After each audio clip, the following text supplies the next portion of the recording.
So you got your Mini 4 Pro, visited a nice place, and wish to make nice cinematic images. But the results you get aren't really as nice as it could. A set of ND filters may be the solution to elevate the quality of your images. I have on my hands the original DJI ND filter set, and I will briefly explain on this video what ND filters are, why do you need them, and the basics about camera setup. I will show you also the side-by-side images using different ND filter on automatic and Pro mode with normal and D-Log M setup. By the end, I will show a trick to select the right ND filter in any light condition.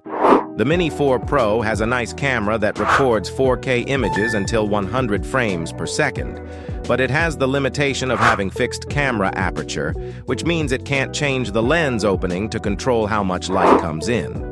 This results in an overexposured image like this one, in a sunny midday. If it can't control the amount of light entering the aperture, the way Mini 4 can regulate the light is increasing the shutter speed.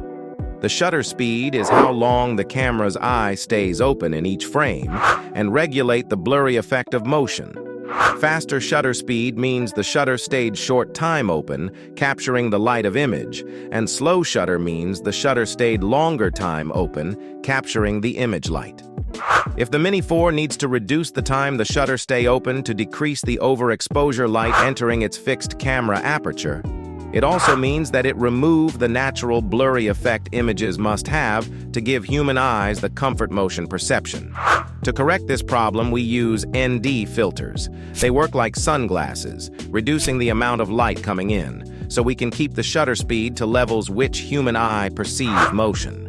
This helps us get smooth, natural-looking motion blur in our videos. The original DJI ND Filters kit comes with 3 filters levels, and I will show you the image comparison using them in a sunny midday.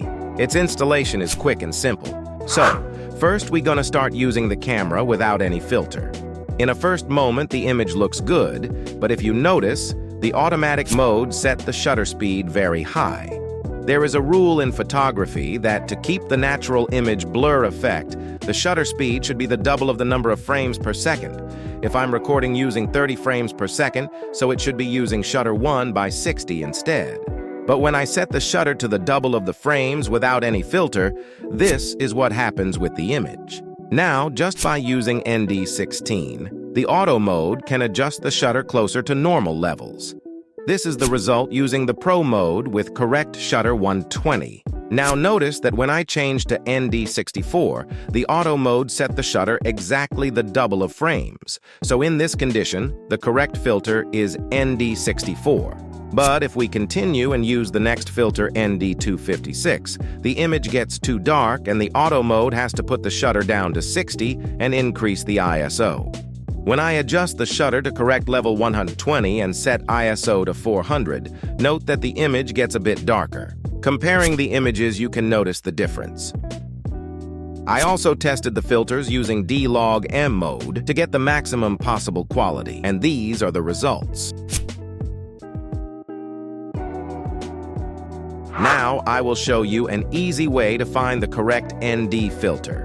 With the drone on, set the shutter and ISO to automatic and point the camera to the landscape. Then you can test which filter best adapt to this light condition. Here, without any filter, the shutter became very high, so I started testing the filters considering the shutter rule. So I first tested ND16, but the shutter's still high. Then I moved to testing ND64 and the shutter matched exactly with the shutter rule. Now if I try using the ND256, note the shutter becoming slower. So in this light condition, the right filter is the ND64. We are leaving the product links in the description, and if you decide to buy through them, you help our channel stay alive at no extra cost to you. We worked hard to make this video, so if you liked this content and found it useful, we would be thankful for your like. If you enjoy drone videos and other technologies, consider subscribing to our channel, and let's stay connected with new videos. We also have other videos showing the Mini 4 full unboxing and first impressions, and 6 automated flying modes. You must learn to capture images like a pro, which you can click on your screen. Thank you for watching.